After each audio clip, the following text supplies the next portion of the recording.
All right. Okay. Perfect. So these all the topics are being covered up to today, like introduction to networking, IPv4, IPv6, TCP/IP, introduction to routers, router internal and external components, router categories, router types, and router configuration. All the topics are being covered. Right? So today, let me continue with WAN technology.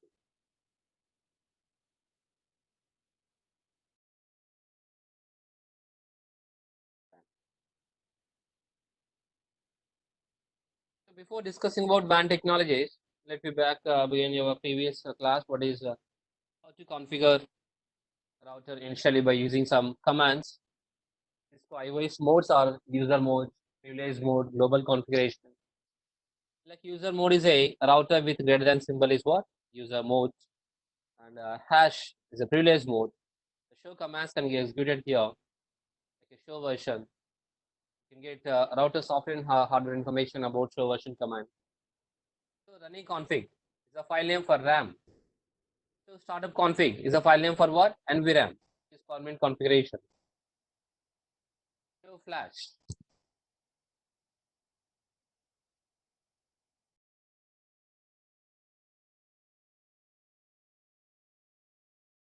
Let me open packet tracer software.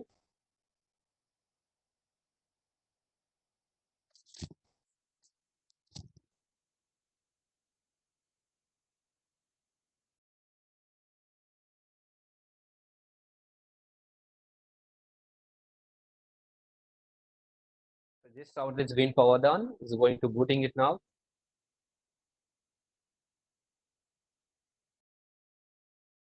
System configuration dialog. The dialog is not required. Skip it. Type no and enter. User mode. Privilege mode. Show version command. Show running config. But if you use a show startup config, you don't get anything here. The startup config is not yet present. So let me configure all the information. Host name. Host name is a R1 or India. Interface. Fast Ethernet 0/0.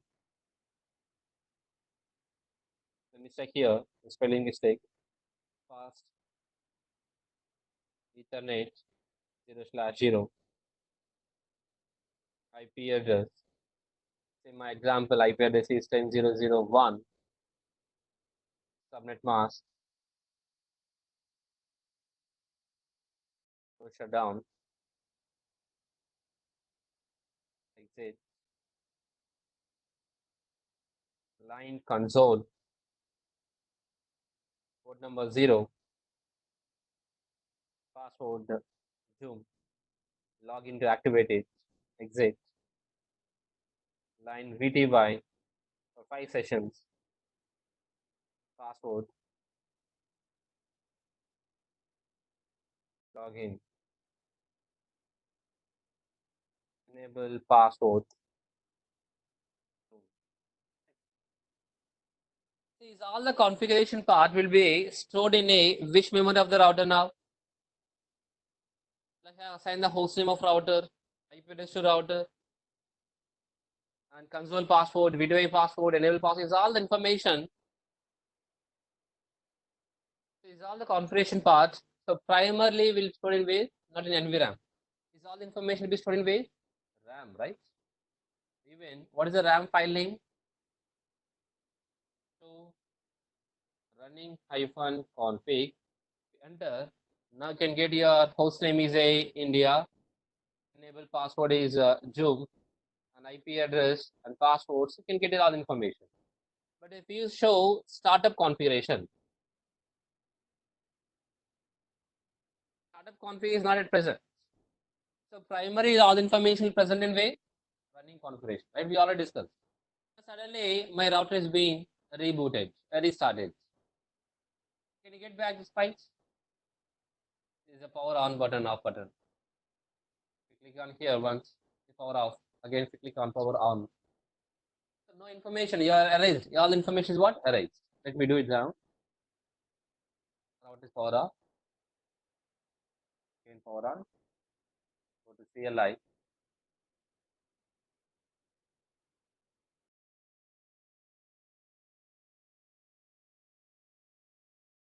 Again, the same. Now router is empty.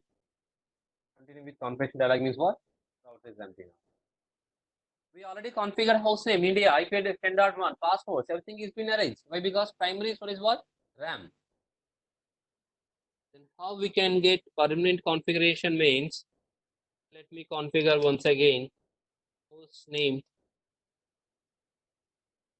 India interface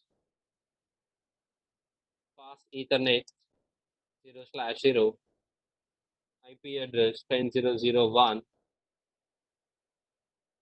subnet mask, and to activate the port, no shutdown,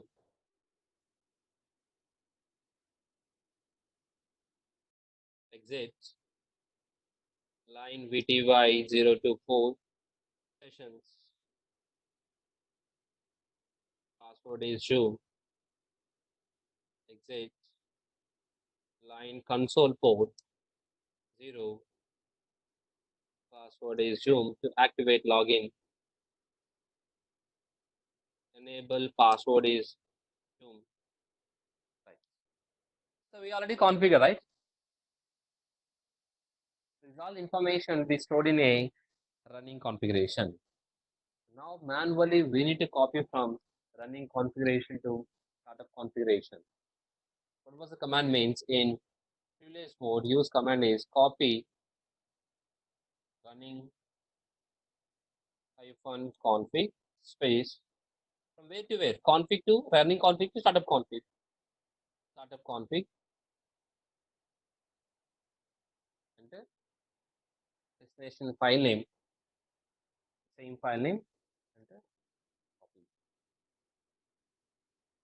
There is an actual command, but simple command is of copy running config startup config. Just you can use WR. Right.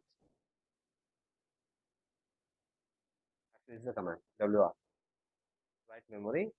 I can use shortcut is WR.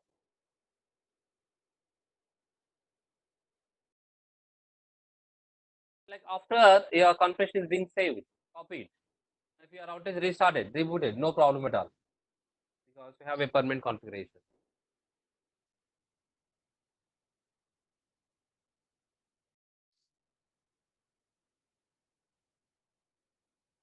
Password is asking. India. Password is there. Now if you do startup config,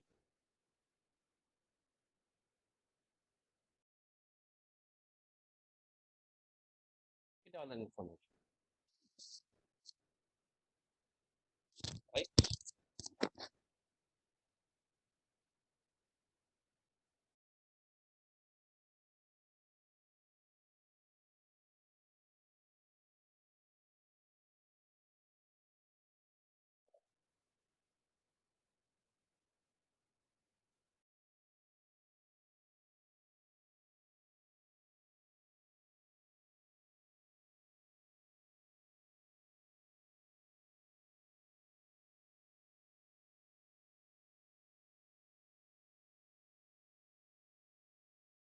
So these are the configuration. Today we have discussed. Last session we have discussed. Right? Okay.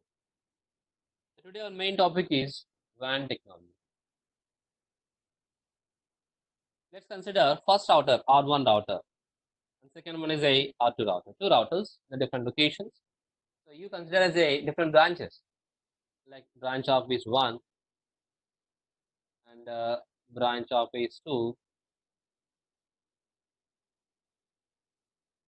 Yeah, Pradeep and Manish will discuss about meeting. I also actually uh, Saturday we don't have time. Have closed early. Have another meeting.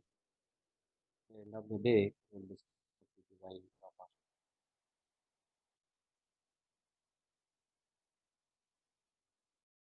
Two routers. One is branch office 1 and branch office 2, R1 and R2. Now branch office 1 in a Hyderabad location, HYD, and branch office 2 in the Bangalore. So as a network engineer, as a network administrator, our roles and responsibilities are what? So we need to maintain branch 1 router, branch 2 router should be connected. And only two branches. Like the company has how many branches? All branches should be connected. So my example between here only two branches. Like how to connect it? To connect that, we require technology called what? WAN technology. So generally, we have a two types of network access between branch one and branch two. Two type of technologies. One is first one is a network access and enterprise access. I mean internet access and enterprise access. Two types of network access. One is enterprise. One more is what? Internet. Both methods are available. Let me do here. One is a enterprise WAN technologies and internet WAN. For commercial, like a branch one, branches two, like all the IT companies, banking sectors, is what enterprise. For a homes, to access YouTube, to access a Facebook, to access a public servers, we use what? Internet. Like banks all connected to enterprise network access. Their government center connected what? Enterprise access. Their IT companies are connected to what? Enterprise network access. What about homes? Your mobiles, your homes are using what?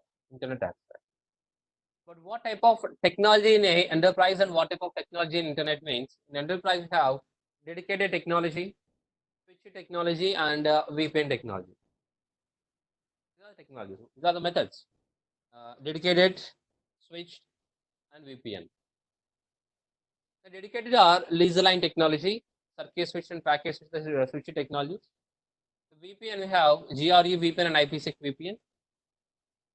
Circuit switch is PSDN lines. PSDN lines, like a telephone lines we have, right? Early days. Frame relay, which is outdated technology in India. MPLS, which are using now. All the technology. In internet, same. Dedicated internet, switched internet, broadband services, laser line dedicated internet, like circuit switch, like DSL broadband or cable, public, like PSDN public lines and ISDN lines. Other different type of WAN technologies we have a present in our market. But in real time, which technologies we use most for companies? The first one is a laser line technology. It's very famous. It's mostly widely used the technology called what? Laser line technology. The next one is a VPN technology. In VPN also we have a different type of VPNs like GRE VPN, IPsec VPN, SSL VPN, DM VPN. So many VPNs are available. The next one is a MPLS technology. Frame relay technologies before we use, but nowadays we are not using. There are different types of technology. So laser line is very famous. Like all companies are using laser lines, but now laser lines is also is going to fire actually outdating. Still, mostly are using laser lines, but we have advanced technologies. What? MPLS. Most of the companies are using what? MPLS and laser lines and VPN. In our syllabus, in a CCNA syllabus, we have a two technologies concept. One is a laser line and VPN. We'll discuss clearly. Like MPLS will comes under CC, NP, and CC IE level class. How MPLS is working. Yeah, laser lines replaced with MPLS actually.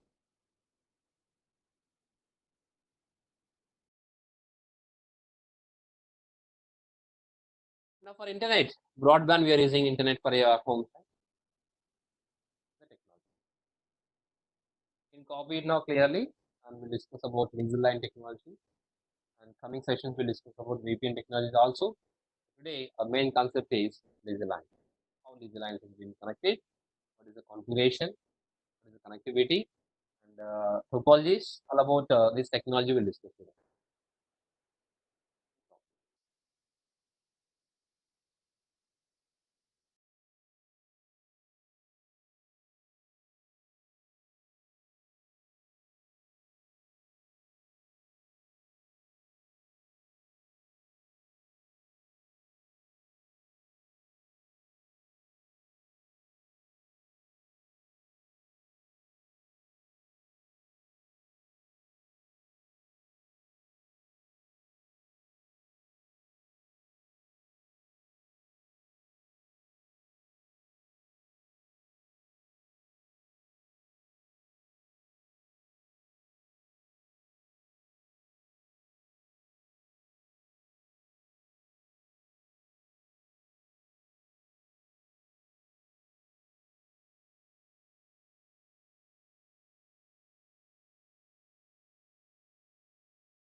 Right.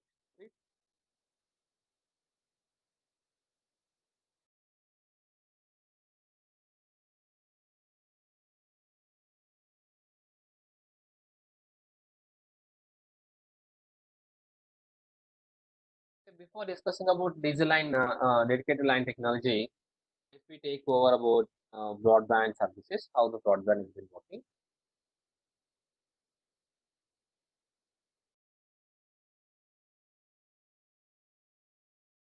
If we design one network topology here,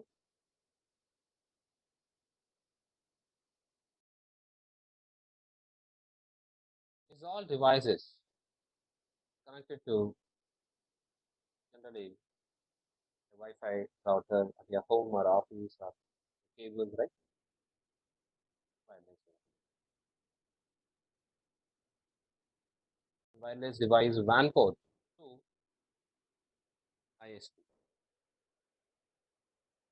But we are trying ISP, right? But generally, physically, you see, generally how the connectivity is means from service provider. Example from Hyderabad, Amirpet, my office. So these are the devices in Amirpet area. Amirpet Zoom Technologies building, right? I require internet. I contact to service provider. Is Act Corporation, ACT Broadband. So where is a main office at City Broadband is a Banjara Hill.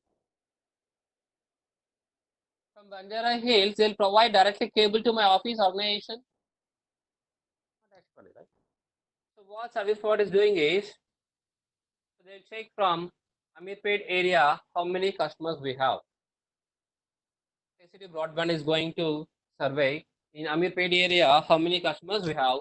In Amirpet area, we have a 500 customers, or maybe like a 50 customers, whatever, like one number. What ISP is doing is they'll keep one device here. They switch, right? Either one or two number of switches are been. So from this switch, one of the link is connected to Zoom technology. So one of the customer. Let's consider Zoom Technologies is a T1, customer one.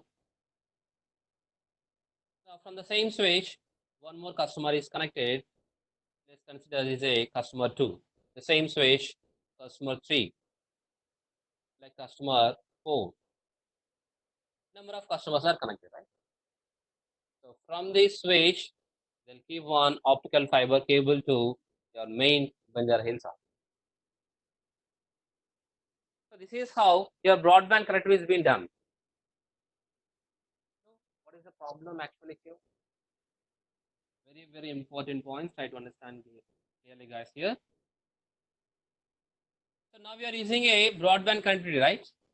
So for the one switch, how many customers are connected? As per our example, customer one is a Zoom Technologies, customer two, three, four. Four customers are connected. But in the real time, it can be 4 or 40 or 400 or 4,000. Number of customers are connected, right? So now, when exactly customer two is trying to open some website, the traffic is going to switch and switch to Act Fiber. But the switch, how many customers are connected? Number of Like customer 4 can be monitored what customer 2 traffic is going, what passports, what place is being opened.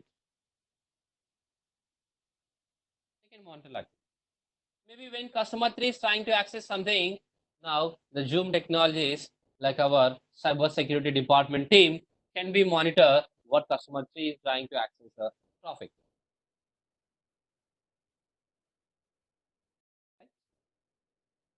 Why? Because like all customers are connected to in one network. So here there is no security. Lack of security is available. Lack of security here, right? So one point. So point number one is here less security. Point number two is a like service provider, we are paying some amount for internet access. ISP is telling is that so each customer, your plan is a 16 Mbps plan. But do you think, guys, for always do you get 16 Mbps link speed? Actually, every telling is that for each customer, I will provide 16 Mbps link, right? But actually, can you get always 24 by 7 for 16 Mbps link? Speed? No. So when you can get 16 Mbps, so the switch six four customers are connected, right?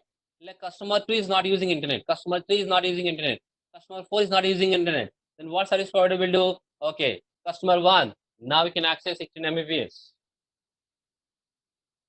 So what ISP is telling is that if I get, I'll provide it. If you are, if I'm not getting the internet bandwidth, then how we can provide to customer? Actually, it's a business thing. They'll tell what we'll provide 16 Mbps. When they'll provide 16 Mbps, when ISP will get the 16 Mbps, then only can provide, right? But we don't know the terms and conditions, like how the terms and conditions is there. It's a business thing. So means here, the second point is no dedicated bandwidth.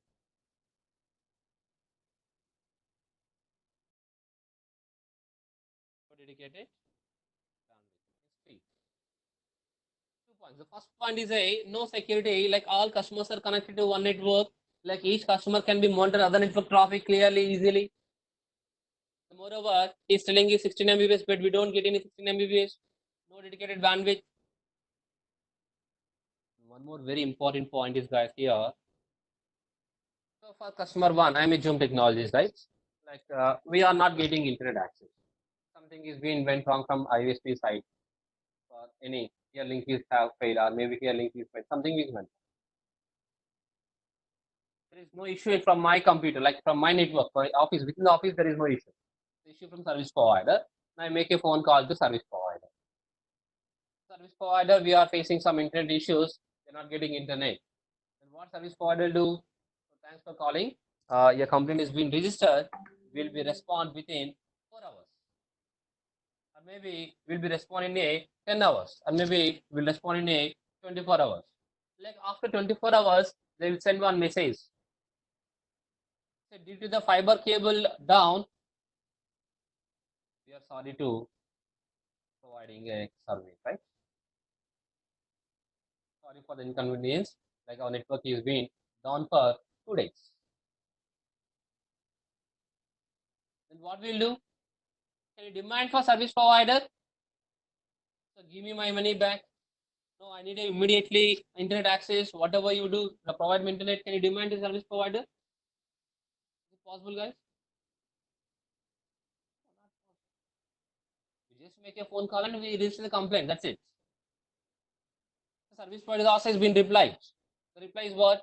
Yeah, your complaint is being registered. Will respond within 2 hours or 4 hours or 10 hours. After 10 hours, what will they put message? It is the maintenance, maybe cable, power cable, whatever the optical fiber cable. So we are today's time. So here, point number three is a it can be more downtime. Downtime is more. Don't demand enough. Don't demand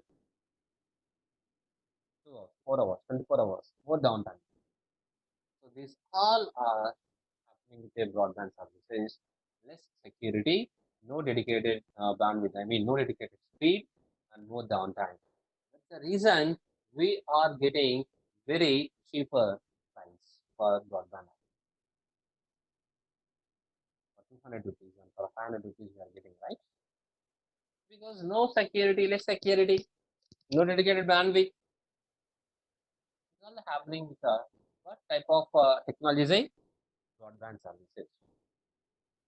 But now let's we go back again for enterprise access, which is what? Dedicated network. Example here, with three offices. One is Chennai office building, one is a other one is a Hyderabad office, and one more is Bangalore. Three locations, three offices. Three networks is there. So between Chennai office to Hyderabad office, like Hyderabad office to Chennai Bangalore office, we require a communication. What type of connectivity is required? If I use a broadband, very lower cost. But thing is what? No secure, no downtime. That's the problem. What type of technology?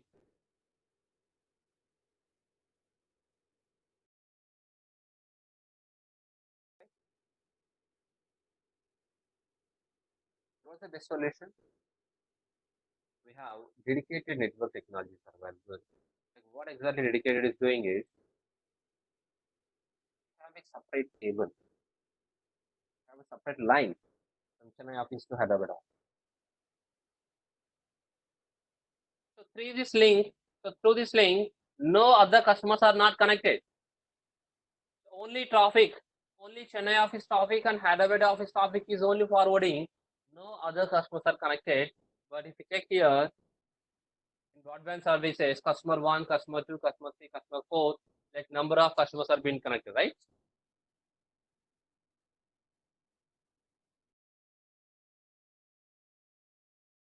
But in dedicated network, no other customer traffic is connected. Only Chennai office traffic and Hyderabad traffic only forwarding. So very important point here is what? First point is what? That we have what? More security available. No other customer. Point number two. What was the point number two here? No dedicated bandwidth and broadband. But in case of dedicated technologies, if the link speed is a 10 Mbps. If link speed is 10 Mbps, 24 by 7, you can get 20 Mbps. Have fixed bandwidth, have dedicated bandwidth. The bandwidth is dedicated. If the link is a 90 Mbps link, like 24 by 7, at any second, we can get 90 Mbps speed. But broadband services, sometimes 4 Mbps, sometimes 6 Mbps, sometimes 16 Mbps, sometimes 1 Mbps, sometimes down. No, there is no fixed band, there is no dedicated bandwidth. So the name itself is saying is what? Dedicated. The bandwidth is dedicated. 90 Mbps is promising, like always can provide 90 Mbps.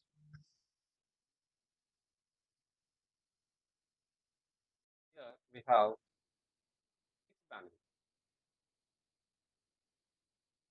Point number three is a less than 1%, less than 1% downtime.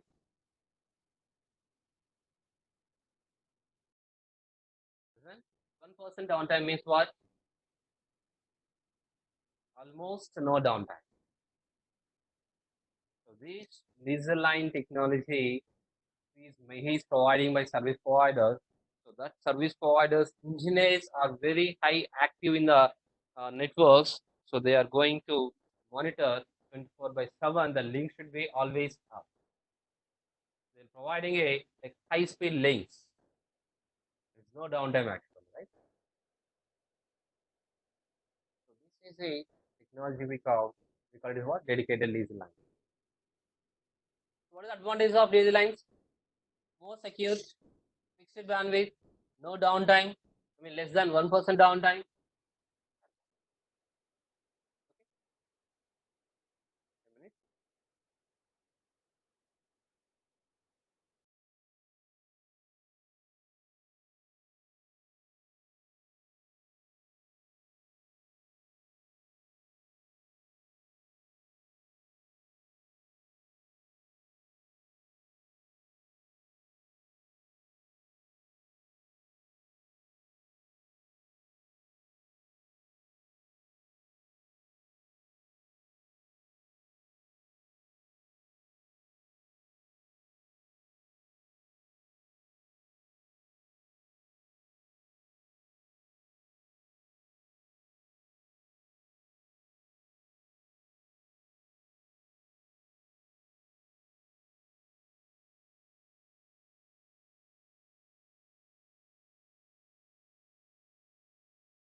Copy.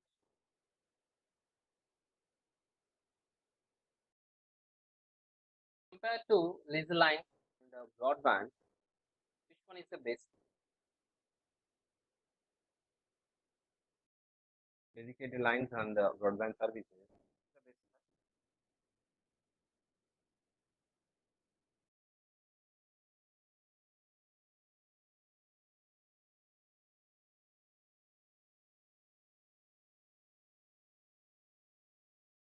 Why? The reason?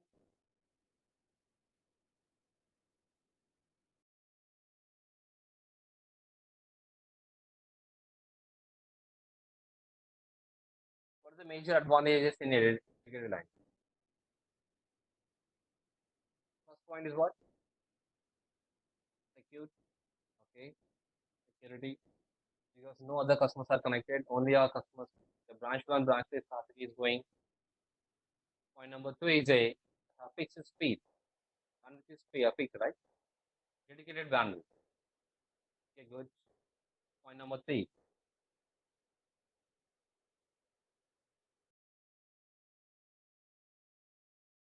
No downtime. It's downtime, right? Less than 1% downtime. So you have visited a ATM system, ATM center. ATM machine. At what time we can withdraw the money from ATM? ATM itself is saying what? Anytime, right? Means 24 by 7, the ATM machine is being connected to your bank server. Like what type of connectivity they require? They require a dedicated bandwidth is required. They require number of customers are connected. That type of technology is required only. Your ATM machine traffic and bank server traffic, that both only can communicate. If we have a downtime, less than downtime, we don't have provided proper service for customers, right? So 24 by 7 should be communicated. And speed bandwidth should be dedicated bandwidth. So this technology banking sectors are using dedicated line.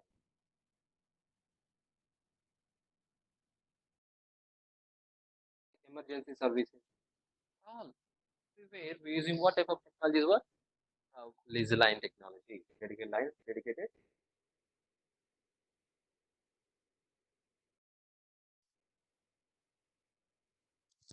Is my voice very low? Let me check from my side.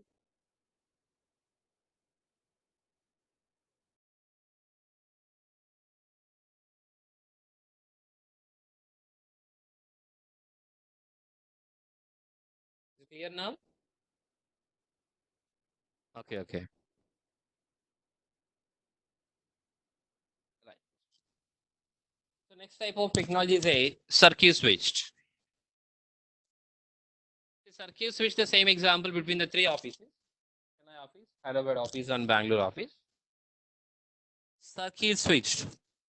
Uh, the best example is my office timings are morning 10 a.m. to 5 p.m. Is only my office timings. Morning 10 to 5 only. So when morning 10 to 5 only I required a connectivity between my branches. So remaining time I don't want required by communication. Network is not required. No use of it. My office timing is morning 10 to 5 only. So I required communication between these timings only. Then what we'll do is can go for circuit switched. So whenever you want to communicate from your office from other office, then time only we can do dial up and can enable communication between. Let's say Hyderabad office want to communicate with Chennai office. Hyderabad office users want to communicate with what? Chennai office. And dial up towards the Chennai and connect the cable. Connectivity established. The communication happen from where to where? Hyderabad to Chennai only. So when Hyderabad office and Chennai office communicating, there is no communication between the remaining other offices. Now Hyderabad office want to communicate with a Bangalore office. Now what want to do? Disconnect the link from towards the Chennai. Connect it. Connect towards what? Bangalore office. So this type of technologies we call circuit switch, which is completely outdated. One more is a packet switch. Like all branches are connected to service provider. The same time, Chennai office, Hyderabad office, Bangalore office, the same time they can communicate.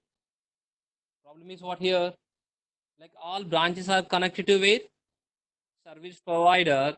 For service provider, other customers are also connected, right? Yes, other customers can be monitor your traffic, what the data packet is going on with. Again, no security. These all are type of technologies are available in WAN technologies, which is dedicated lines, laser lines technology, packet switch, packet circuit switch, and packet switch. This is the best, guys, compared to laser line technology, circuit switch technology, and packet switch technology, which is the best finally.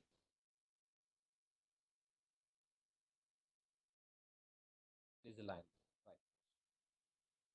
So we have decided finally what type of WAN technology is the best means laser line technology. So because of more secure, no downtime, dedicated bandwidth. These points we can clearly understand. See, whatever I'm discussing is completely theory part. So just for your knowledge purpose, I'm explaining. But anyhow, in the real time, we don't have this job actually. So this is completely maintained and managed by service providers. We need only some idea how your ASPs and your branches are connected. Only for idea purpose, I'm explaining. So last 30 minutes, today's session, last 30 minutes is our main topic, which is our responsibilities, our troubleshooting purpose. 1.5 hour up to 1.5 hour you are discussing is completely through what? Service providers.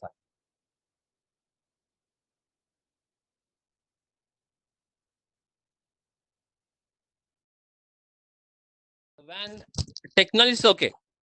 When technology is a what? Laser line is a base. When topology. Right. Network design. How topology is based.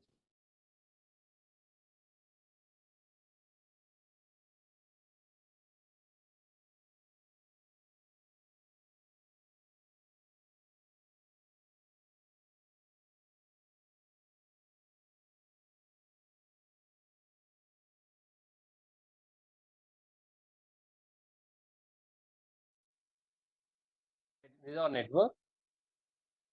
Consider first one is a head office and R1, R2, R3. Head office to remaining branch 1, branch 2, branch 3. These are all the routers. What type of technology is the base to connect? Broadband, circuit switch, packet switch, or laser line technology, which is the best? Laser line technology, right? Okay.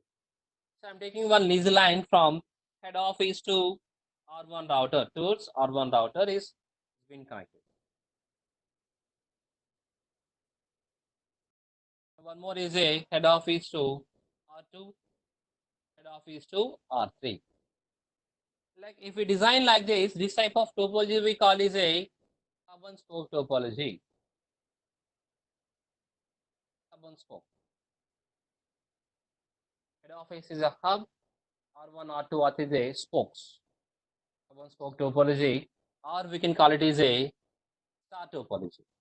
Hub and spoke, or we call it is what, guys?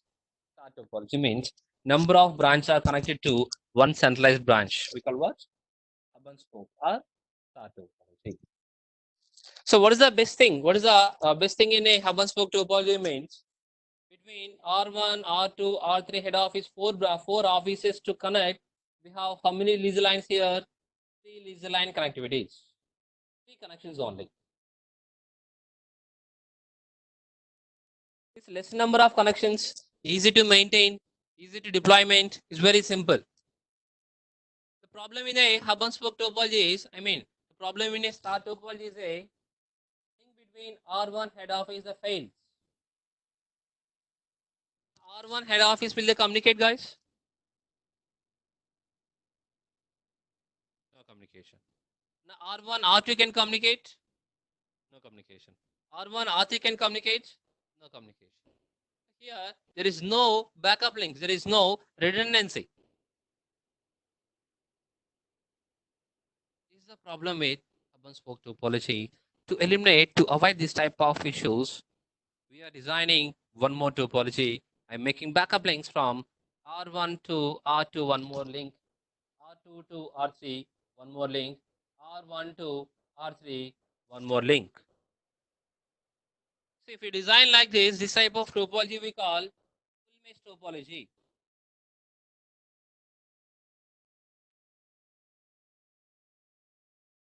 So what is the advantage of full mesh topology? Say if R1 head office, if is even a single link fails, no problem here. R1 traffic can go to R2, R2 to head office they can reach. Even link between R1, R2 also fails. No problem. All branches can communicate. How? R1 to R3, R3 to head office, they can communicate, right?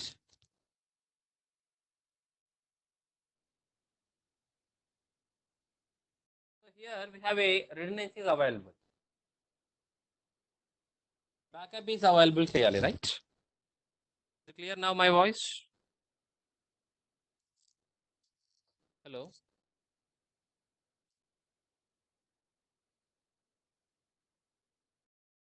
Okay, all right. So first thing is a hub and spoke topology. We don't have a backup, no redundancy. But in a full mesh topology is what? Redundancy is available. You know what is the problem? How many lease lines are required? How many connections are required? Connection between head office and R1 is one. Between R1, R2 is second. 5, 6. More number of connections means very high expensive. Implementation is very complexity, maintenance problem.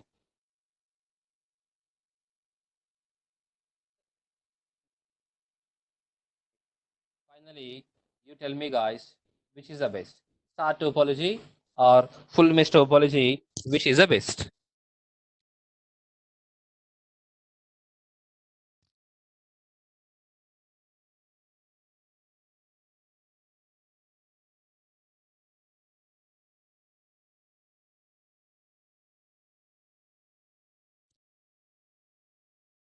If you use full mesh topology, high expensive, more connections are required.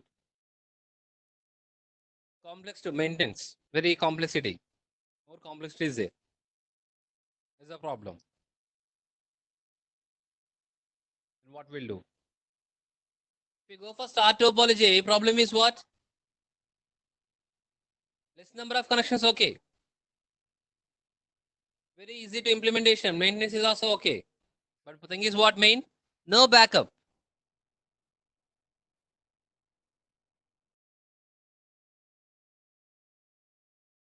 In the real time, what we'll do, what we the most will use. The mesh topology here, I mean full mesh topology here, six connections is there, right? So can you tell me one thing about clearly? Do you require a backup or do you require a multiple backups? Only backup is enough or we require the multiple backups, guys? Backup is enough, right? See, already we are using which type of connectivity? Lease lines. The lease lines we clearly discussed, no downtime, less than downtime is very less. Then why backup is required?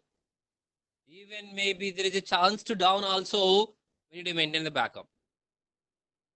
We already using very dedicated networks, lease line connectivity, mostly no downtime.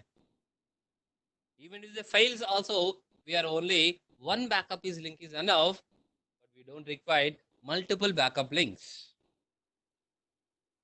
In the full mesh topology, we have a multiple backup links are available. Very complex, more complexity, very high expensive. In the real time, instead of full mesh and star topology, we use mix of both topologies.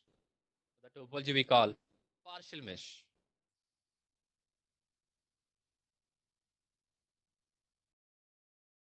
Can see here hub and spoke topology.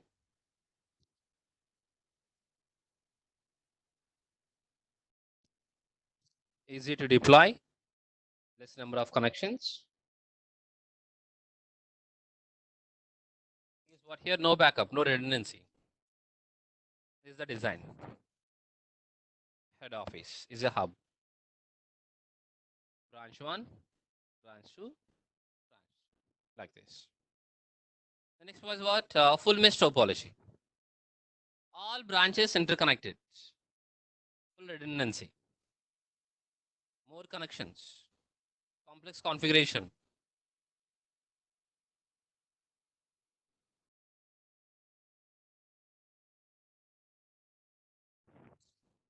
Partial mesh topology. Mix of star and full mesh topology. Like so finally, which is the best one, guys? Star topology, full mesh topology, partial mesh topology. Which is the best one?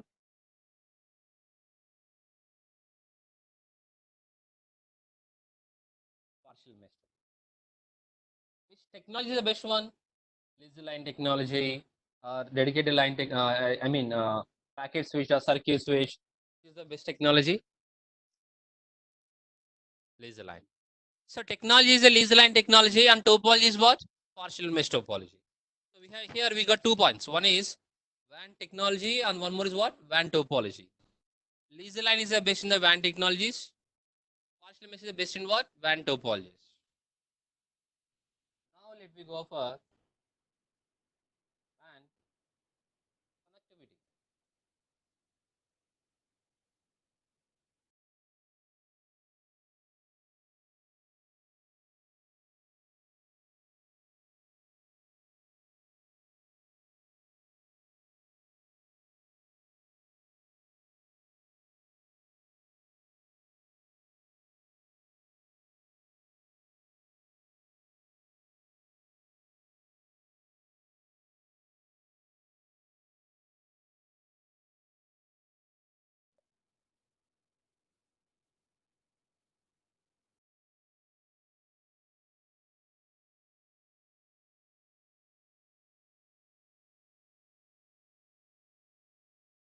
Between the two routers, branch 1 and branch 2 routers, topology is the partial mesh topology. So how the lazy lines are connected? First point we required physical connection.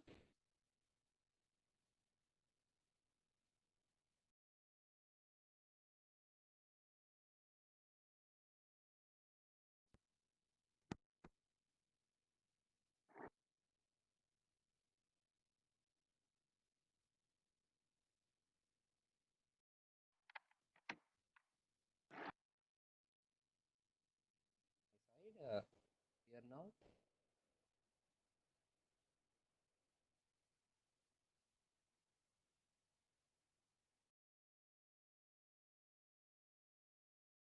Okay, let me check once again.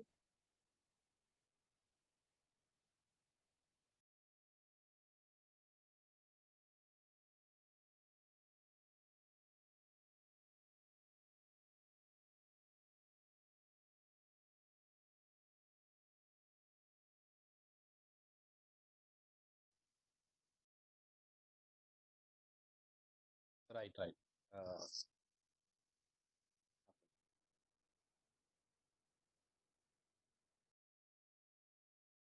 WAN technologies clearly discussed, and WAN topology also done.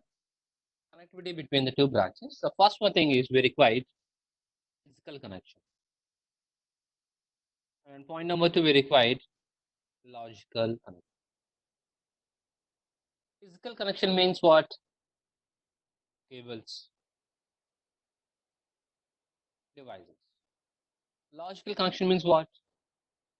IP address and protocol. So cables are required, devices are required, IPs are required, protocols are required to connect from two or three branches. So first we discussed in physical connectivity. So physical connectivity means we require what, guys? Cables are required, right? So we need a cable from R1 router to R2 router. So R1 is a Hyderabad location and R2 is in a US location. We required one cable. So is it possible to make a cable from Hyderabad to US?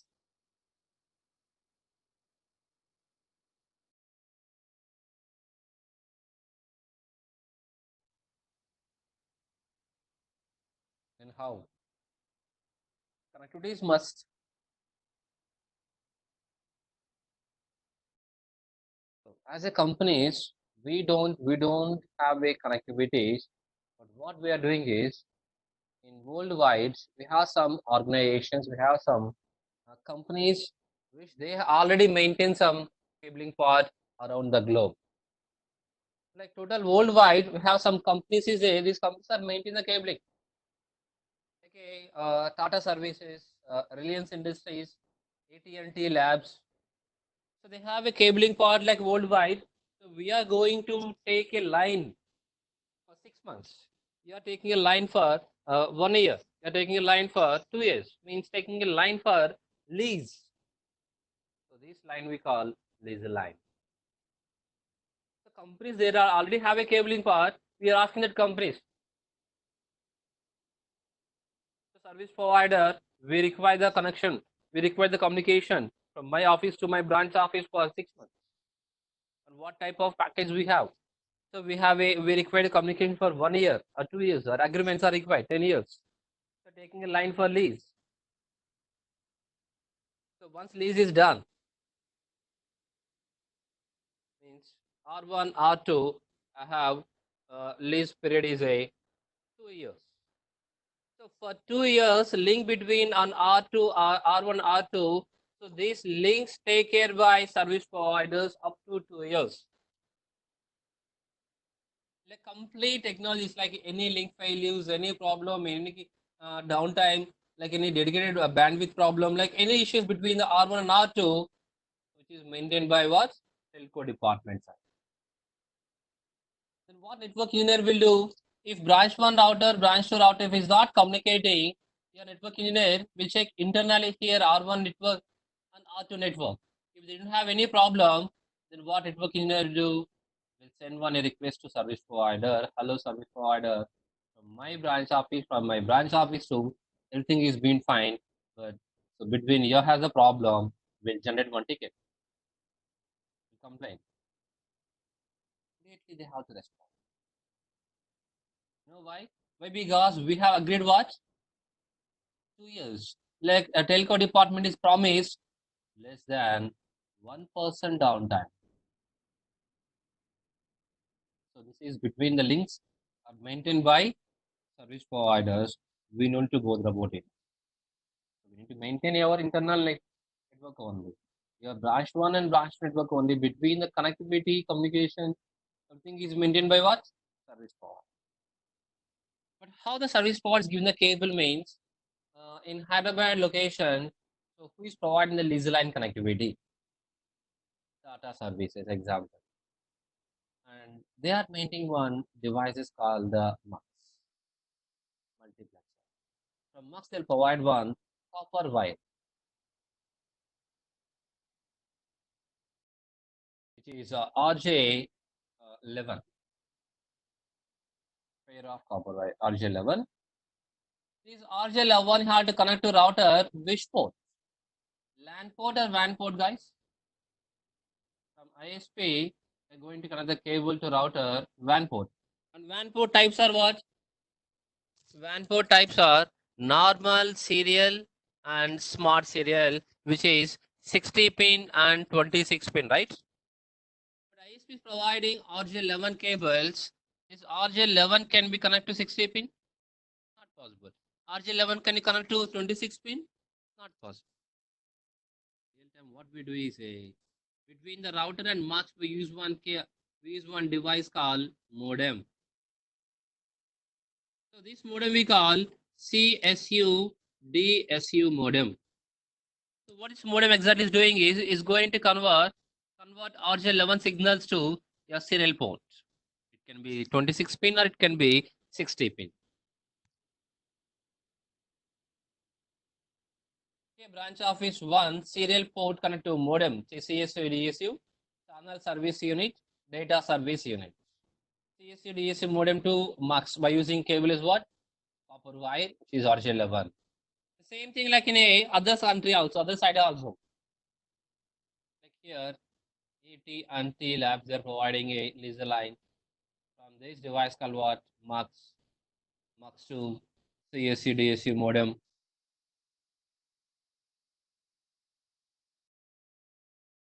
CSU, DSU modem to router serial. From Hyderabad MUX2, like US MUX in between. These links are being maintained by telco department through optical fiber cable, like MUX2 local exchange to towers, cell phone towers, like again under the sea, like under the earth, under the sea. It's completely maintained by what? This is the connectivity. The diagram here, like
multiplexer. MUX is multiplex. So from this MUX, number of customers are connected. One link is going to connect it to Chennai. One more customer. Multiple signals will come. The MUXing. Like all customers are connected to MUX. The MUX only one channel will go to another country. It's very long distance, optical fiber. Digital signals, analog signals. These all signals have been converted to MUX. Like voice calls, data, everything will come to what? MUX. It's going to convert it. It's going to manage it.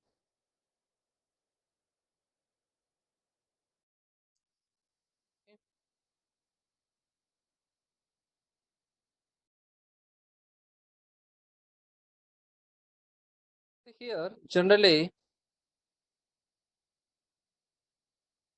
DSU, channel service unit, channel service unit, data service unit is a modem converting RJ11 signals to serial ports.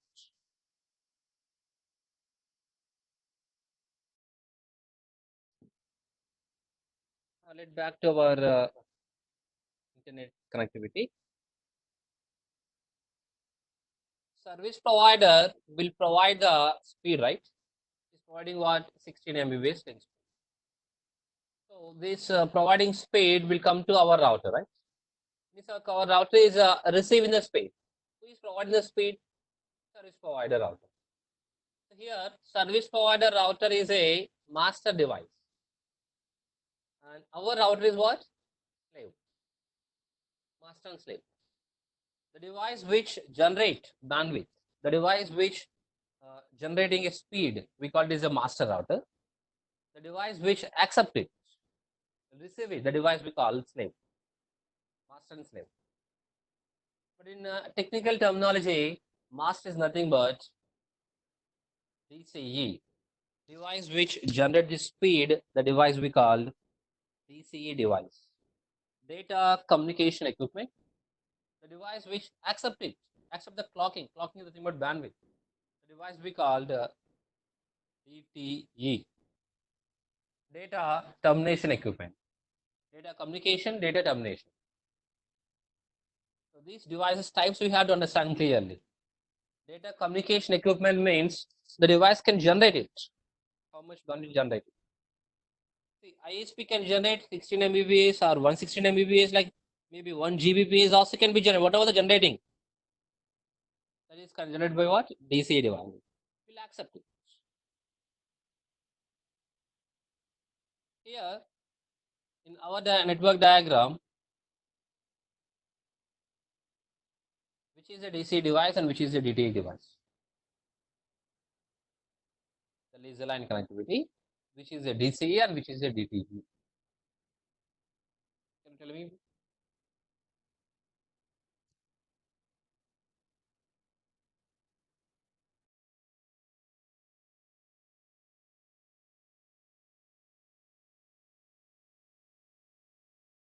Mux is a DCE. Okay, this device what generating bandwidth? DCE, right? Okay, and mux to modem, and modem to router. Finally, which device receiving? Router is receiving bandwidth. The device we call what? DTE, termination equipment, communication. The thing is, in the office presence, okay, customer premises, in devices, cables, switches, routers, modem. So these all equipment will comes under your office building, right? Mux is not in your office. Mux is from where? Outside, your service provider side. Your optical fiber cables and service provider side. Like customer side. In customer office, in customer side, which devices are available in the customer location? End user devices, switches, routers, and modem. So this range we called, we already discussed, I think so. So this range we call what, guys? This range is a CPE, customer premises equipment.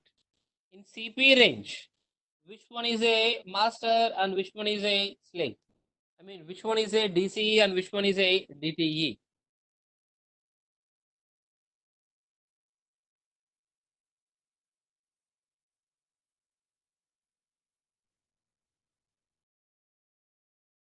Yes, answer please. In CPE range, which device is a master device? Modem is a DCE. Perfect. No, modem is a DCE. Router is accepting. Router always what is a DTE device. Receive it, accept it. Here, CSC DSC modem is what? DCE. Data communication equipment and data termination. Here, device classifications, DCE and DTE. DC means what? Data communication equipment. Generate clocking is nothing but speed. The device we call master. Example of master device what? CSU DSU modem. Next one is DTE, data termination equipment. Accept clocking. Clocking is nothing but what? Speed. Example of DTE is what? Router. Here guys, copy it.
now your time to answer it now.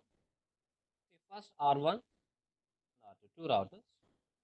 Between two routers, all of you open your chart box.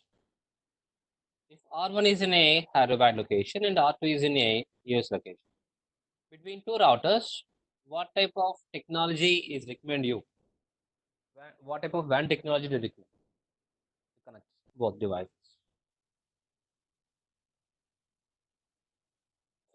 Is the line. What type of topology do you recommend?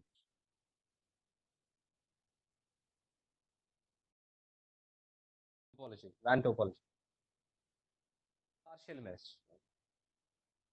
Very good. Partial mesh is the best. Now, what is the physical connectivity? What type of cables are required? What type of devices are required? So, all the connectivities, tell me now, guys. From R1 to which type of device you have to connect here? CSC DSC modem first, which is what we call DCE device. And CSC DSC modem to MUX. Okay, MUX to MUX. Between two locations, MUX to MUX. OFC, optical fiber cable. Again, MUX to modem. Again, modem to router 2.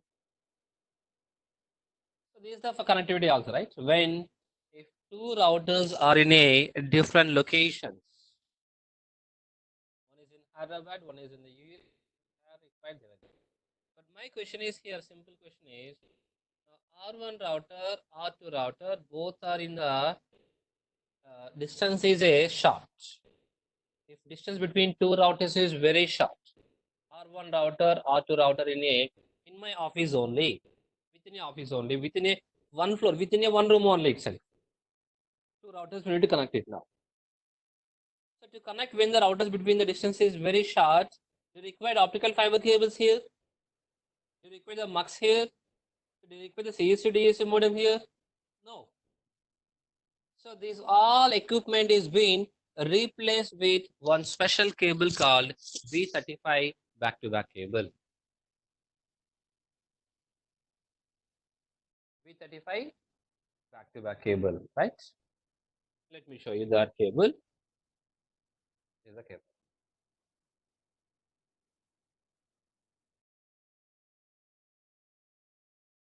So when we use this cable, guys, when distance between two routers is short, a special V35 back-to-back cable used to replace copper wire, modem, and replace. If the distance between, as we had discussed, R1, R2 in the different locations, then obviously we required what? MUX is required, copper wire is required, modem is required, and optical fiber cable. So everything is okay. But V35 cable will is only for what? When distance between two routers is a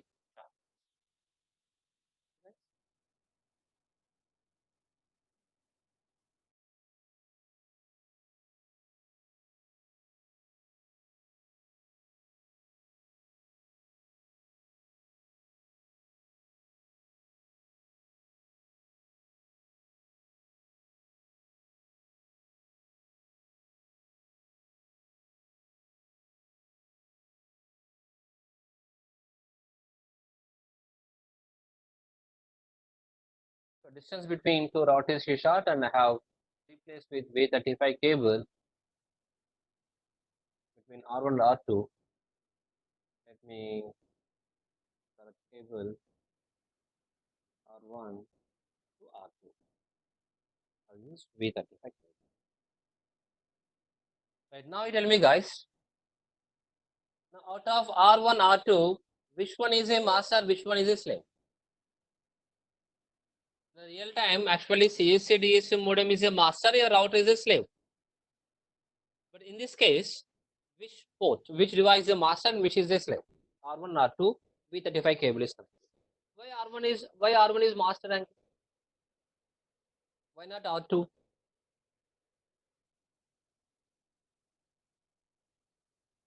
Cannot tell it. Okay, right. So how we can tell that means if we use V35 back-to-back cable as a two ends, one end is a DCE, other end can be a DTE.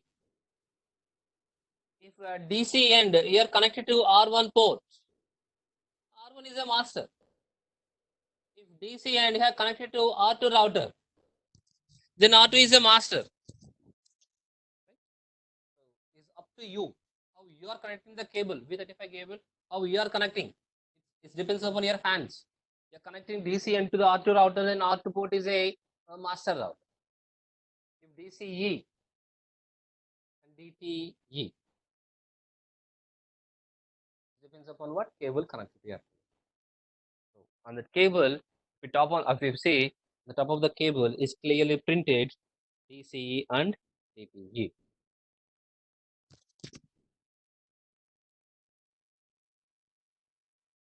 So don't think like here R1, R2 I connected R1 to R2 and so go to one new page, white page.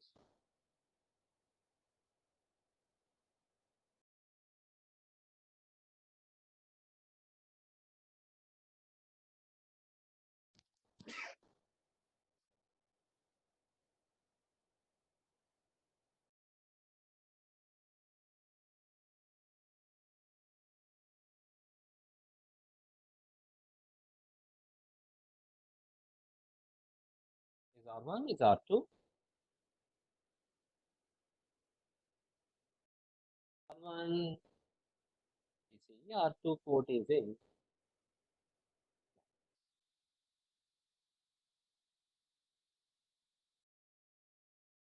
Right. You tell me guys, which is a master, which is a slave? I mean, which is a DC and which is a DTE? R1 is a master. And R2 is what?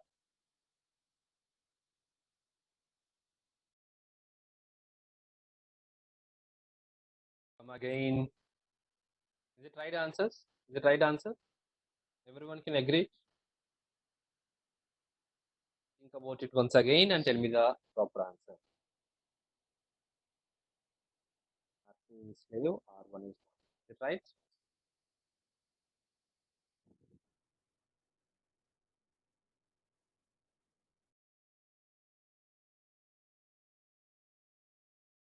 Are you sure? R1 is a master, R2 is a slave is 100% wrong. 100% wrong. Of course, R1 is a master, but technically is a. First, understand the clearly router ports, router interfaces. So now present we are working with a fixed routers or modular routers. Which routers, guys? Fixed routers are outdated. We are using what? Modular router. What is the difference between fixed router and modular router? Fixed router, the ports are fixed. We cannot upgrade. Modular router, we can add more ports, right? We can add more interfaces, 2, 3, 4 number of interfaces. Means slots are available. Let's say this is my R1 router here. 1, 2, 3, 4, and one LAN. Make WAN is a different color. This is my LAN port, FV fast. This is serial 0, serial 1, serial 2, serial 3. Now for R1 router, how many interfaces are available, guys? How many ports is there? How many interfaces are available?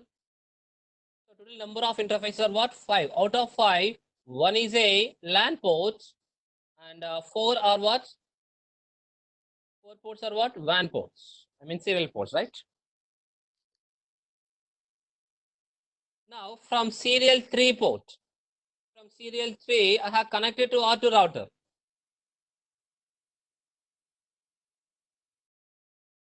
From serial 3, serial port number 3, I have connected what? Or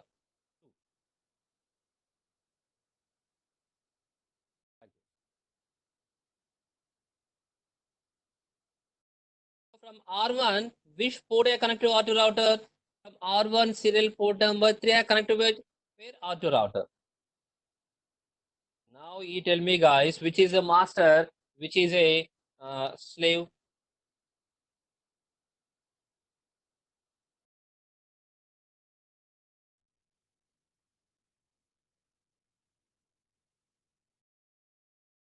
I think you got the point now. S3. Good, good. And which router S3 is the master? R1 S3 is a master now, right? Not R1 is a master. R1 is not a master router, right? R1 S3 port is a master.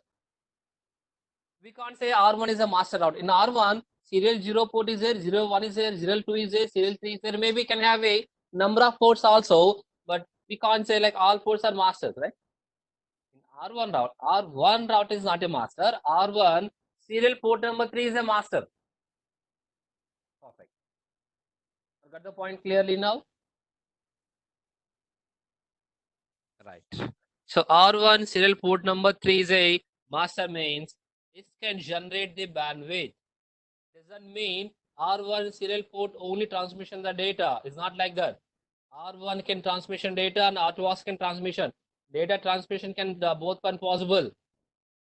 Only master will do what? How much space, how much bandwidth on the link, that can be decided by serial port 3.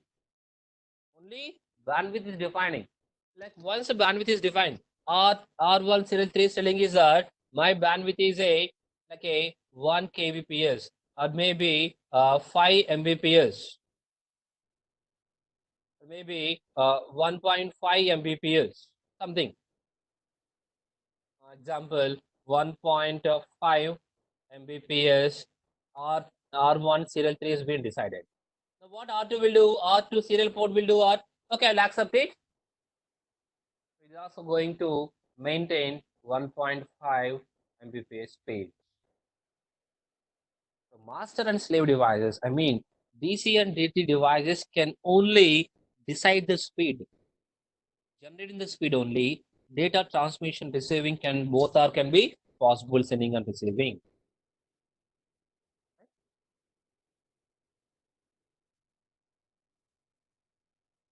So this is a happening. This is the first point about physical connectivity. And let me see second point about logical connection.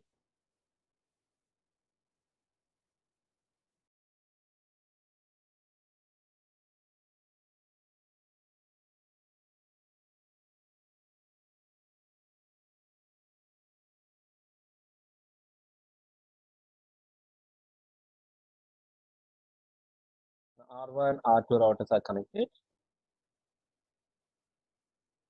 R1 serial port number 0, R2 serial port number 1 has connected. Okay, guys, from R1 LAN, some user, some data traffic is being generated. This data traffic had to send to R2 some end user. Here, data traffic will come to router 1 fast Ethernet port. Fast Ethernet port and Saturday class we already have assigned IP address, and fast Ethernet port is already packet state is what? Upstate. The LAN port is okay. So what LAN port will do? So LAN port is sending packet to which port is a WAN ports. This process we call what, guys? Sending IP traffic from LAN interface to WAN interface. I mean one interface to another interface. So this process we call what? Switching, packet switching. Perfectly all right. So packet switch. Now what serial port is doing is, what serial port will do now? Now traffic is being received by serial port. What serial port will do? Packet forwarding. Now why from R1 to R2, one router to another router. But very important point is here, guys. Before forwarding data packet to R2 router, what R1 serial 0 port is doing is adding some headers information to your data packet. My voice is clear now? So what R1 is doing is before forwarding packet is adding some headers. Do you remember this process what we call adding headers? Adding headers to data packet, this process we call what? Come on, Ram, not encryption, encapsulation. In OS we have discussed, right? Network layer is adding, transport is adding, data link layer is adding. Yeah. Okay. Not encryption is what? Encapsulation. So encapsulation is a method of adding headers and files to the data, right? So here also we have WAN encapsulation method. WAN encapsulations are two types of protocols are available. One is a point-to-point protocol, triple P, PPP, point-to-point protocol. One more is HDLC, high-level data link control. Point-to-point protocol and HDLC, high-level data link control protocol, right? So what is the difference between triple P and HDLC? Is understand carefully here. If R1 router is a Cisco router, if R2 also Cisco router, if both are Cisco vendor, both are same, both are Cisco routers, already by default in Cisco routers we have one protocol called HDLC. So HDLC is a Cisco protocol. We know to configure it is already enabled in every Cisco routers. By default, which protocol is running? HDLC, high level data link control. So HDLC is a Cisco proprietary protocol. This HDLC will works between only Cisco routers. But in the real time, we cannot say every company and every router using only the Cisco, right? We have many vendors. We can use a HP router also, Juniper also, Micro also, Multicom, different, right? D-Link also. R1 is Cisco if R2 is a non-Cisco. Other than Cisco, non-Cisco router. In non-Cisco router, HDLC protocol working here? No. HDLC will work in only way Cisco routers only. But what about some non-Cisco routers? So we required one protocol which can be work in a multiple vendors.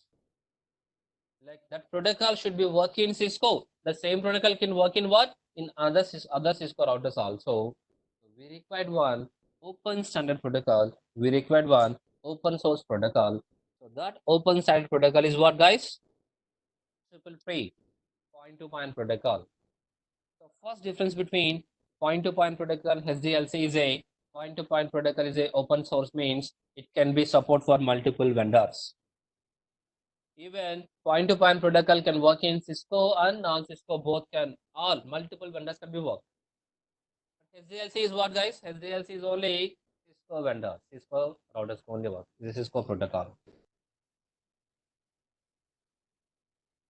Okay, guys. Now R1 router is a Cisco router.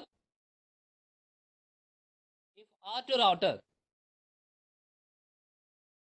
not same vendor RAM, not same vendor, only Cisco. Even HDLC D-Link to D-Link also doesn't work. HDLC will work in only for what? Cisco vendor.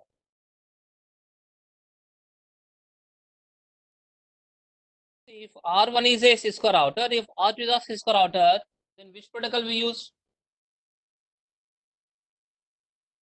Point-to-point protocol, HDLC protocol. Rakesh, good, very good. HDLC and point-to-point, both can use, right? But out of two protocols, which is recommended? Point-to-point, HDLC.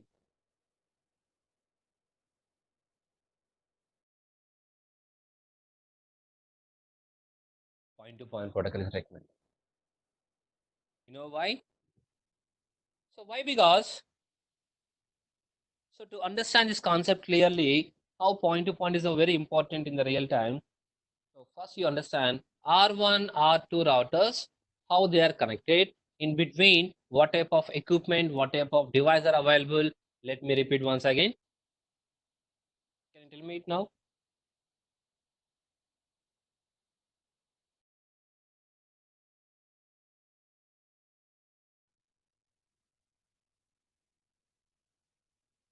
Yes, please.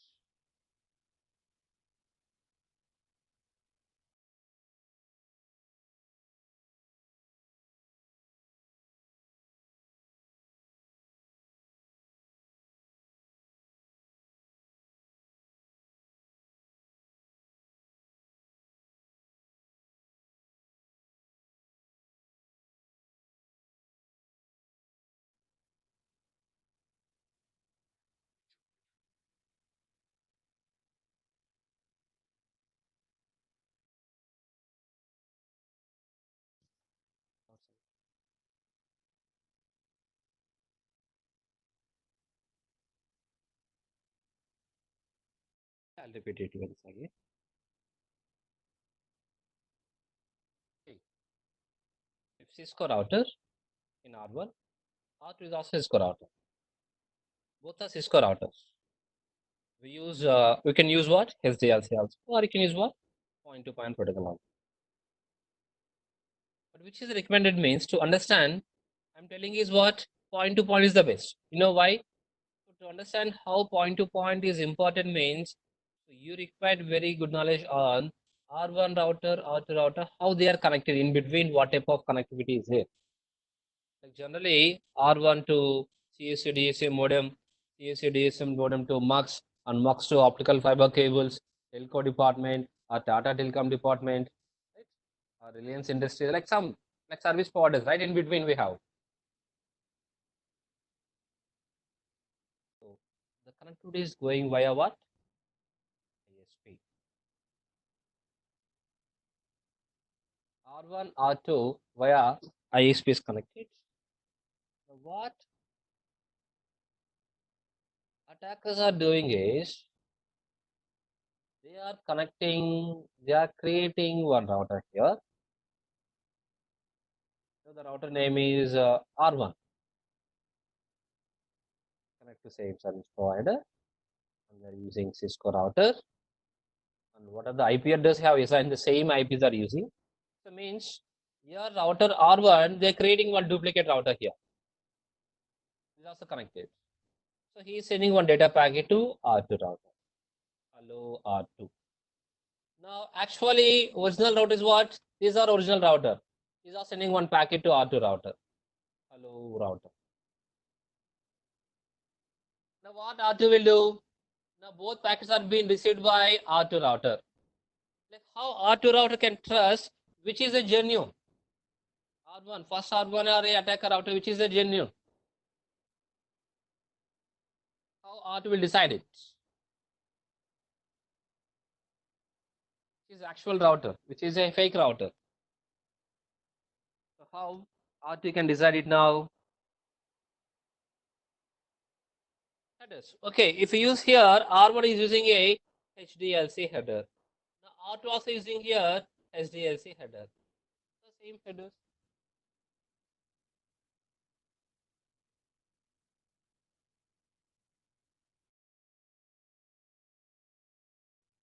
A small question for you.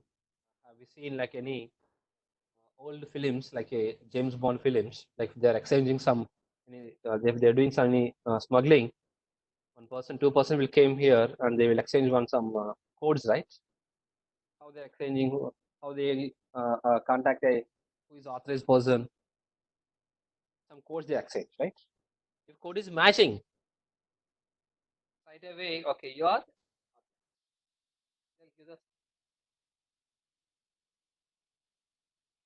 Similarly, here also, that R2 will do what?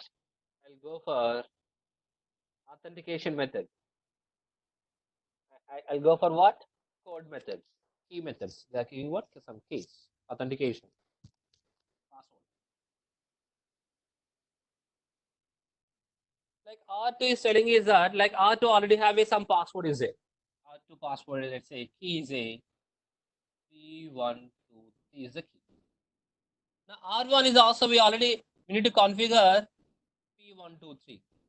Now R1, R2 keys are matching. Now what R2 is doing is when you are link is doing what? Up. Now data transmission is being.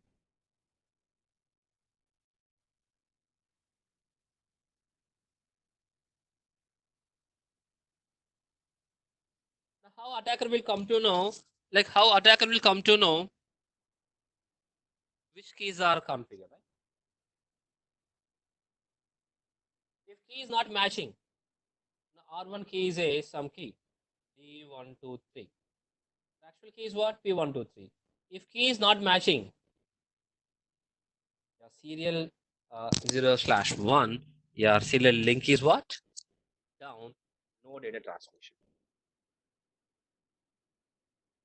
So to support for this authentication, which protocol can support means point-to-point protocol only can support for what? Authentication.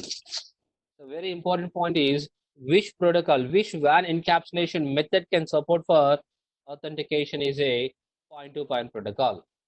And even a point-to-point protocol can support for compression also, data compression. The major difference is the encapsulation is a process of adding headers and tailors. There are two different types. One is point-to-point SDLC.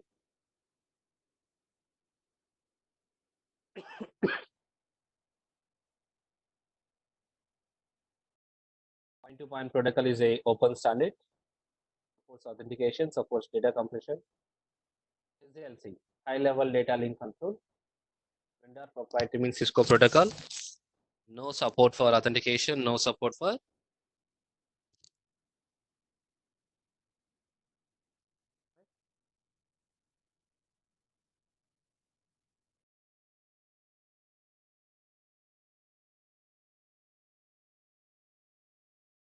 In R1 router, I configure point-to-point protocol.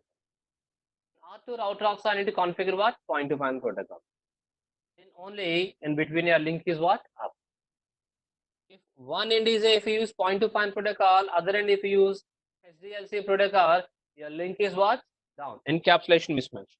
So when encapsulation mismatch, your link is down. To link active, to link up, always the two ends. R1 and R2 router, between the two ends, protocol should be same. Same protocol you have to make. Either SDLC, either point-to-point protocol.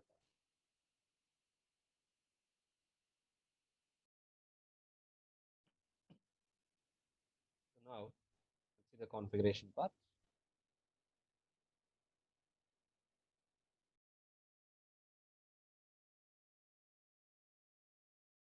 To check, identify its interface, either DC or DTE, you can use this command. Show controller serial number.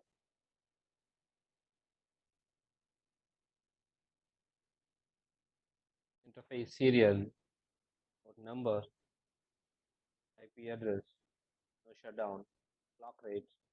So this clock rate command only for DCE and this command will applicable only for what? DCE. If it's the DTE, not required, ignore it. And encapsulation space, you can go for SDLC or point-to-point. Let me design one WAN topology in packet tracer software.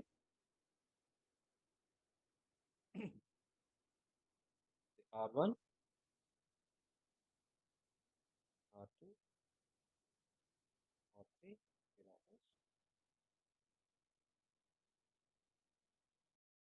cable, serial DC cable. Click on router. Showing the which port, guys? Auxiliary, console, fast Ethernet, 0/0/0/. Is not at all showing any serial ports. You know why? By default in the Cisco packet tracer software, we don't have serial ports. Manually, we need to add LAN ports. Click on your router, option called the physical, on physical. Yeah. Zoom in, the ports is empty. The right side we have, left side we have modules. Second last module, second last WIC2T, WAN interface card 2 terminals. You click on it.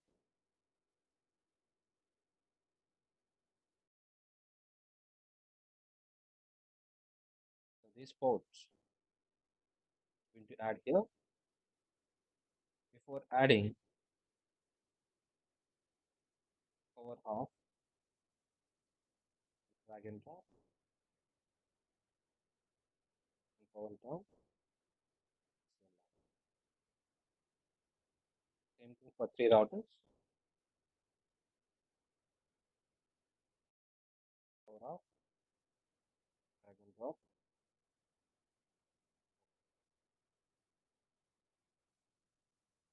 Last router.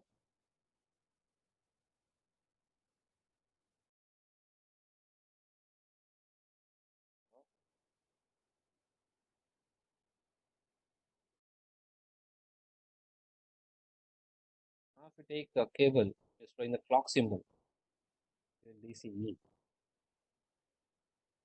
one router, in the serial post now, right? Serial 0/0. Other side. Either you can use 0/0 also, I can 0/1 also. You wish any number. For example, 0/1. Again here, 0/0. Other side, 0/0/1.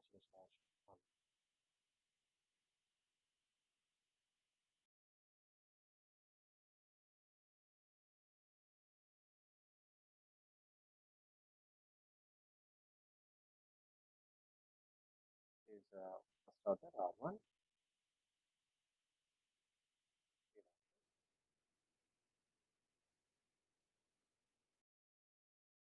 R1, which port number have connected, guys? Serial 0/0. And R2, serial 0/1. R2 to R3, R2 serial 0/0. R3, yes, 0/0/1 have connected. You can check clearly. 0/0, 0/0, 0/0, 0/0/.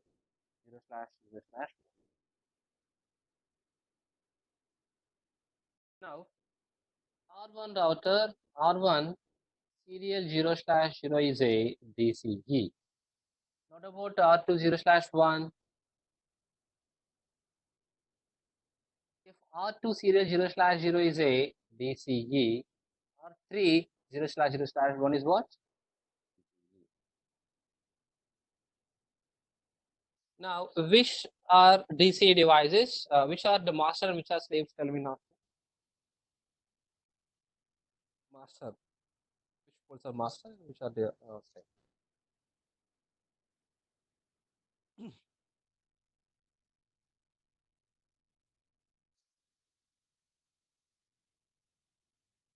Serial 0/0 on both sides. R1 serial 0/0, R2 serial 0/0. Both ports are what? Master. So means in R1 serial 0/0 port had to decide how much bandwidth they have to make it. Similarly, R2 towards R3, so this link bandwidth which port had to decide? R2 serial 0/0 have to decide how much bandwidth is going to support. Now, in R1 serial 0/0, if we use point-to-point protocol, in R2 0/1 also should be what? Point-to-point protocol. In R2 serial 0/0, if we use SDLC, in R3 0/0/1 also have to use what? SDLC protocol. If one side is point-to-point, other side is SDLC, means the link is down. Always encapsulate should be match. Now, one more point is in R1 serial 0/0, if you're using IP address 172.16.0.1, in other port also should be make use same network address. Means 172.16.0.2. In R2 serial 0/0, if I use 172.17.0.1 here, 172.17.0.2. All the ports. No shutdown. No shutdown. No shutdown. In R1 serial 0/0, just use a clock rate spare, clock rate command.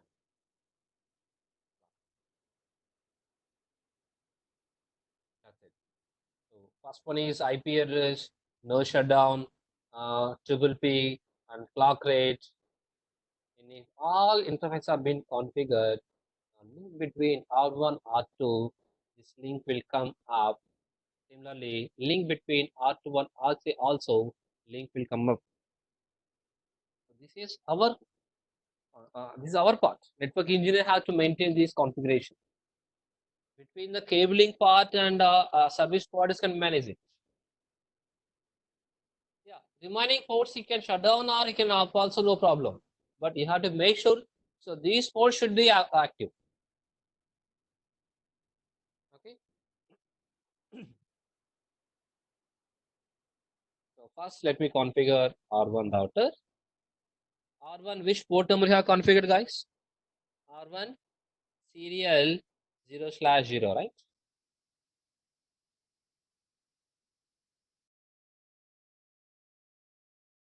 So even the different networks also, different locations are the same configuration. This is a line. Only campus.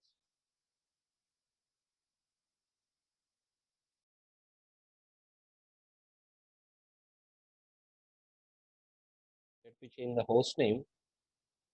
Host name is a R1 interface serial 0/0 IP address 170.16.0.1 subnet mask 255.255.0.0 class B shutdown.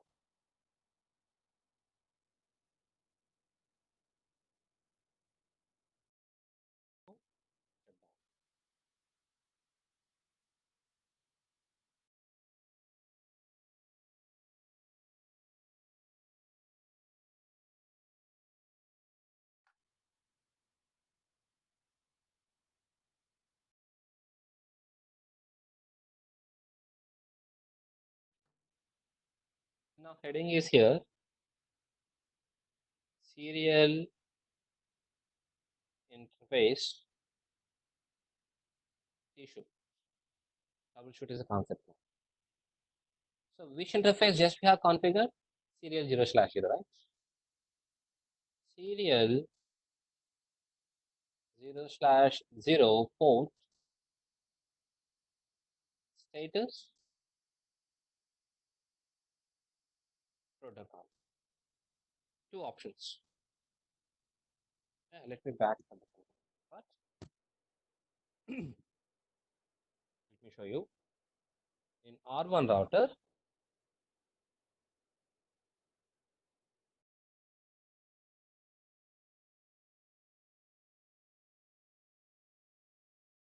remove all configuration part. Again, we will reconfigure freshly. But before configuration, let me check the status. Show IP interface brief.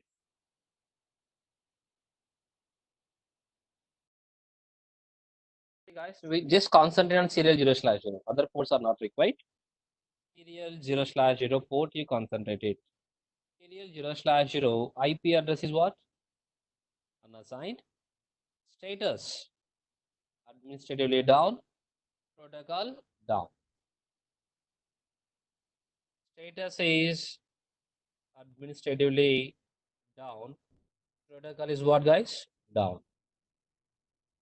So this is a default status, means serial 0/0 port is not yet configured. Let me configure that one.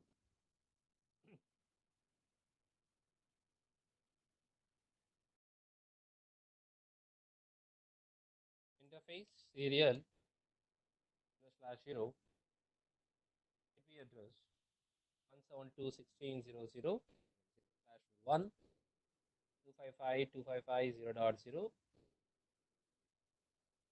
no shutdown.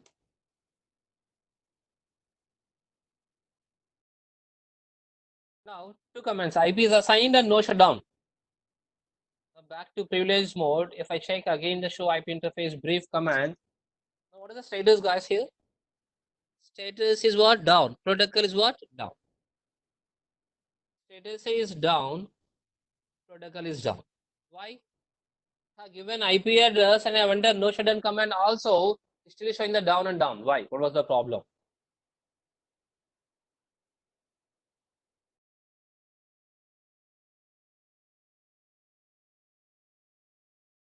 No.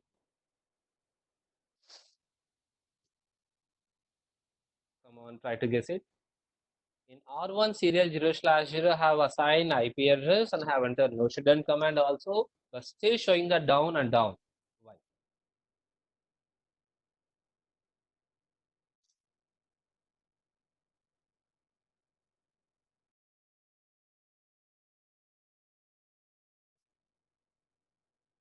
Very good, Ankita. Perfectly all right. Serial R1 serial 0/0 we have assigned IP address and no shutdown. Yes, Mustafa, exactly. We have configured R1 router, but R2 router serial 0/1 is not configured, right? So R2 router serial 0/1 is still is a shutdown. So by seeing the status, we need to understand when our serial 0/0 showing is a down down. So by seeing the status, we can understand now the problem is remote interface.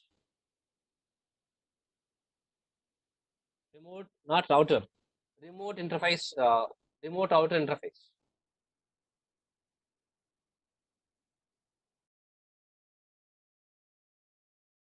If admin down and protocol down, administrator down, protocol down means local router problem. I mean local interface. Local interface what problem? Not only remote interface problem, if you have any cable problem, same thing, down, down mission. We'll do one thing. We'll configure R200/1 and we can check once again the status. Let me log in.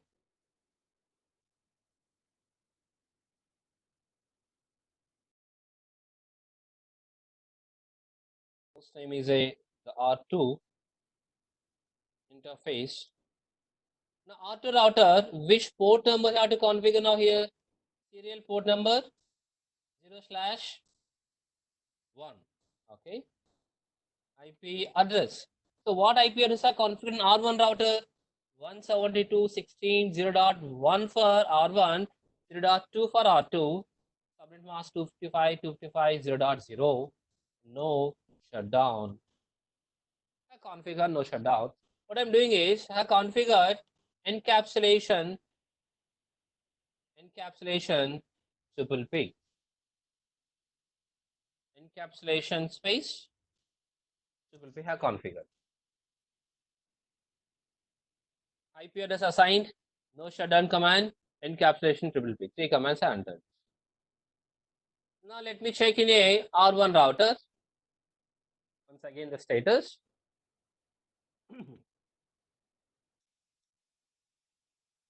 In R1 router, status is up, IP assigned. Protocol is what, guys? Protocol is what? Down. Status is okay, status is up, but protocol is down. Why? What is the problem? R2 is also configured, but still showing the protocol is down. Why? What is the problem, guys?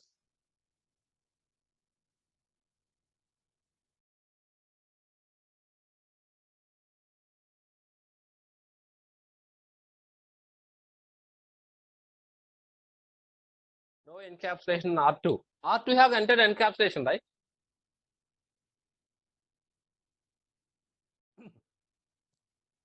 R2 serial 0/0, sorry, R2 0/1, we have entered which encapsulation method? Point to point. What about R1? In R1, we didn't configure any encapsulation, right? If we don't configure encapsulation, R1 is a which vendor router, guys, here? R1 is a Cisco router, D-Link router. Which router it is? We are using Cisco packet tracer, means router is what? Cisco router. So by default, Cisco router, which protocol is there in Cisco vendor routers? XDLC is working. So one end is a HDLC, other end have configured point-to-point protocol. Now your encapsulation method is mismatch. So whenever encapsulation is mismatch, we can have output. We can get output is what, guys? Status is up, protocol down. The real term also, when you can see status is up, protocol down means the next point you can have mind, okay, in between the two routers, encapsulation is what? Mismatching. Encapsulation.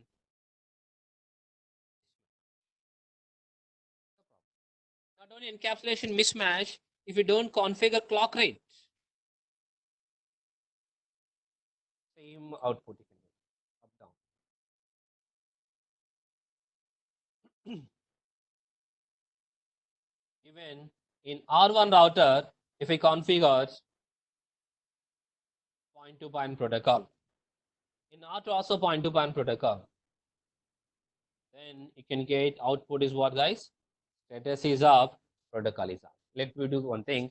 In R1 router, we'll configure point-to-point. Configuration mode, interface, serial, 0/0. Again, no need to type IP address, password like an encapsulation, nothing. Just directly encapsulation triple P. The immediate second you can get one message, lock message, interface serial 0/0, change state to, you can check here, show IP interface brief, status is up, protocol is what, guys? Now if you ping to your neighbor IP address which is 172.16.0.2, enter. Like success rate is what? 100%. The communication is being activated. Link is what?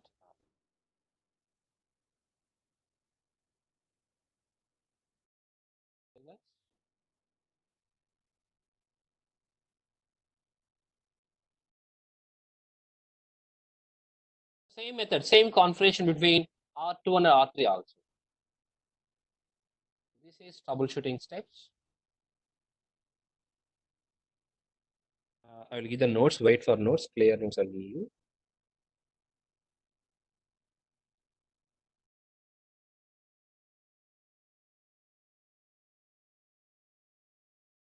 Troubleshooting student office.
So today our main topic is here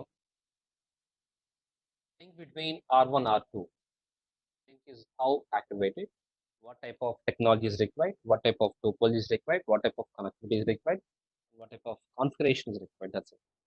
The main concept is R1 LAN users, R2 LAN, R3 LAN. LAN to LAN communication is our main target. This is only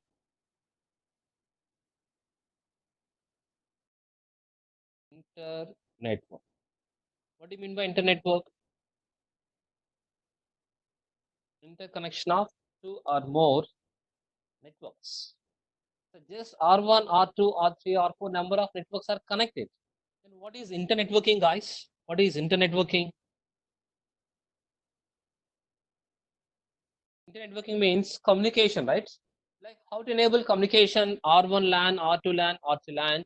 So that is our main core concept in our networking.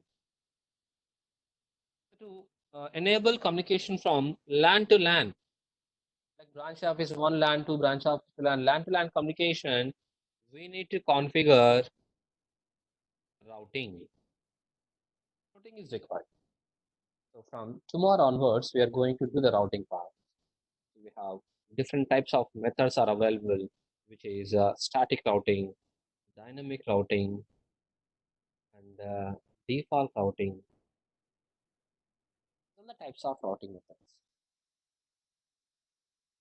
Completely, we'll try to cover about static routing and dynamic routing methods, types of dynamic routing, and default routing, where we use static, where we use dynamic, and where we use default. Like all about routing core subject will start from tomorrow. Clear, guys? So meanwhile, you try to design the R1, R2, R3 routers and make sure between the WAN link should be. So don't practice like this. I shown only a small topology, but your LAN should be there. R1 LAN, R2 LAN means R1 to switch and switch to end users, end user IP addresses. Like this.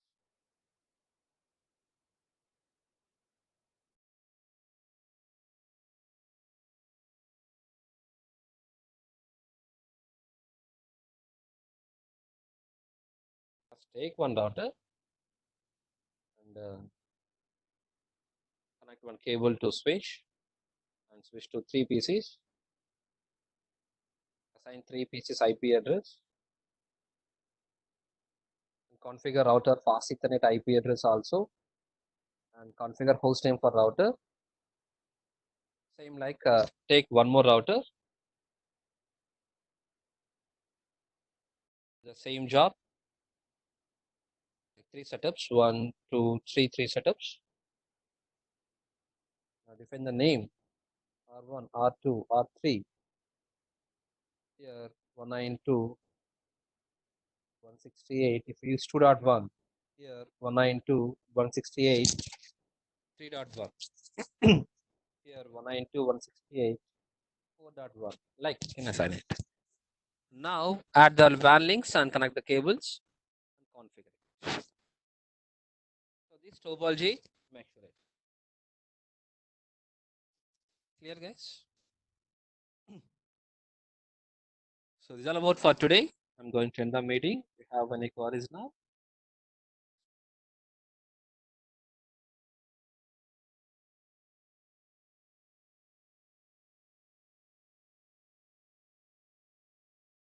Internal IP, external IP, nothing but LAN and WAN IPs.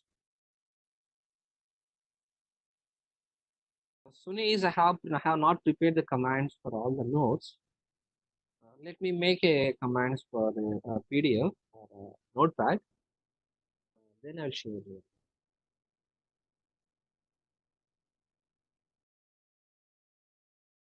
I'll take my free time and I'll do that.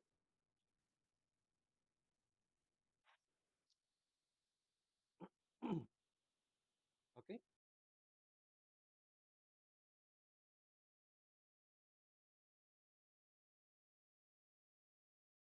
Can you hear me, all of you?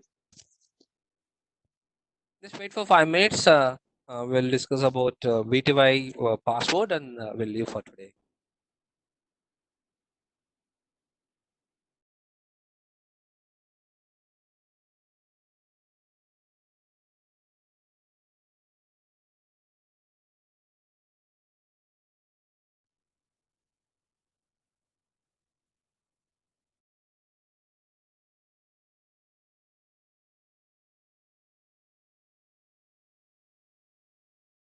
Generally, I purchase one brand new router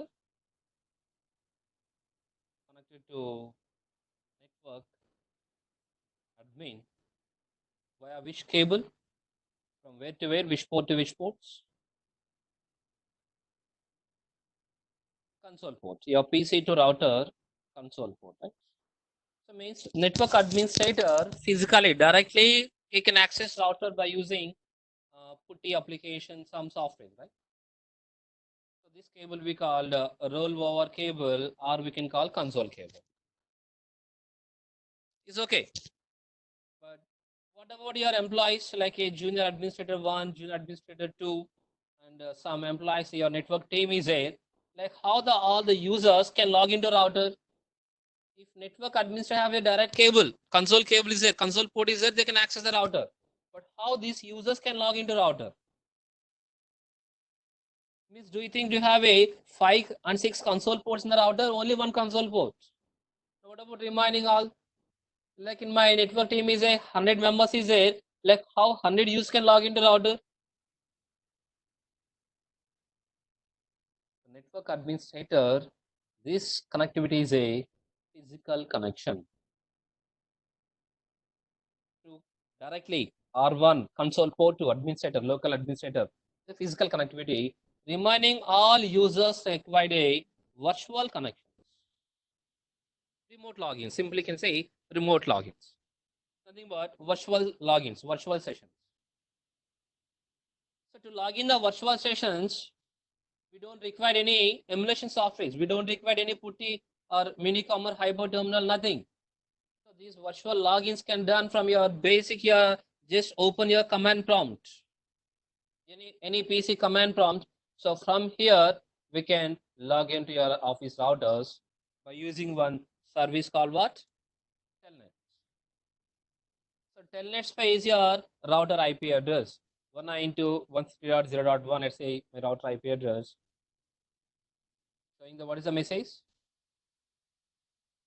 Telnet is disabled. So what at present you're using my router. Inside that router, telnet is disabled. Then how we can enable telnet? So to enable telnet, we have to create VTY passwords.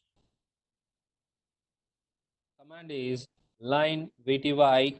How many employees want to log into router? How many virtual sessions are required?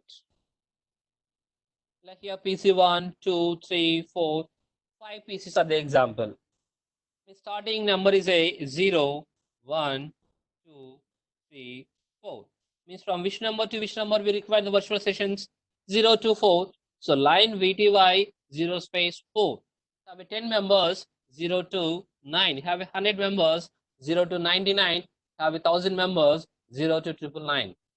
Like, but default can support for how many sessions is a 0 to 4 sessions, means 5 sessions. Line VTY 0 space 4, and you can configure password. Password is a Zoom. Something, any password. My example is Zoom. Now, these all users from local switch or maybe from remote side. From anywhere. The local also from remote side also. From this computer, from command prompt, they can use service called what? Telnet. So what are the router IP you have configured here? 192.168.1.1. By using that IP address, they can able to log into R1 router. So VTY is a virtual terminals, virtual login session. This is the purpose we are creating line VTY. If line VTY is not configured, telnet is not enabled. So this users is not able to access. whatever I'm getting message what telnet is disabled. It like this. But once we configure VTY passwords, that's the authentication.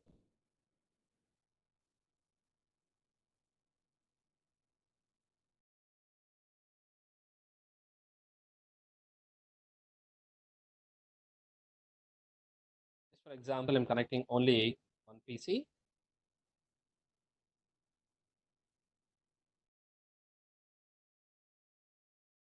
PC IP address is 192.168.1.10 and the router IP address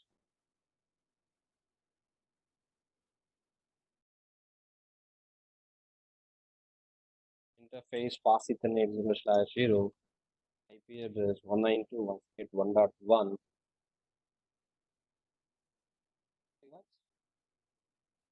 Now from computer, generally from computer command prompt, if we do telnet 192.168.1.1, it's asking what password. R1 login, enable. Yes, I can access from here also. If VTY is not configured, don't access. No passwords are created. No internet access. The VTY. Is it clear now?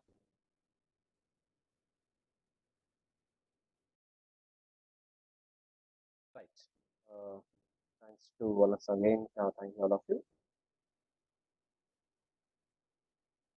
So tomorrow, the same time, we'll meet you and let me start routing. Routing. What is routing? Conditions to routing part. And one small instructions coming to all of you. The thing is,